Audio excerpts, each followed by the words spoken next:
Hello boys and girls, today I'm going to show you how to do straw weaving. So we're going to be using 2 straws, and I've already prepared for you some yarn. It's got 4 different pieces of yarn tied together at the top, and you're going to take your straws and cut them in half. If they're not perfect, that's okay, you can always trim the longer one. Otherwise, these are close enough. Otherwise, I could trim these 2 that are a little bit long. Okay, so I'm going to take the ends of each of these pieces of yarn, and I'm going to put them through the straw. Once you have it through, you're going to tape the end in place. So I'm not gonna fold over a big amount. I'm just going to fold over a little bit, maybe a 1/2 inch, and I'm going to put a piece of tape over it.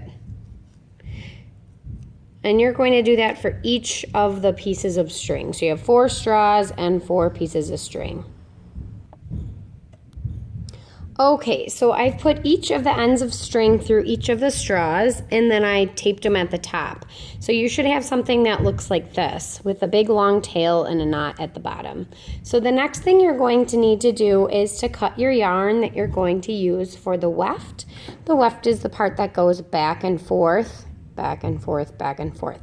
So I'm going to set this aside, and how I did it was I grabbed, of course, here's a skein of yarn. You always want to take the piece of loose yarn from the center and not the piece that's on the outside. That helps it from keep it from getting tangled. So I held it with my fingers and I wrapped it around my elbow, and I did it about 7 times. 1, and I pinched it.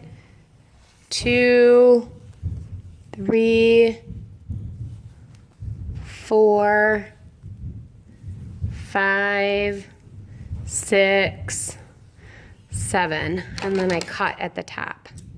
So now I have a nice organized loop of yarn that I can use to weave.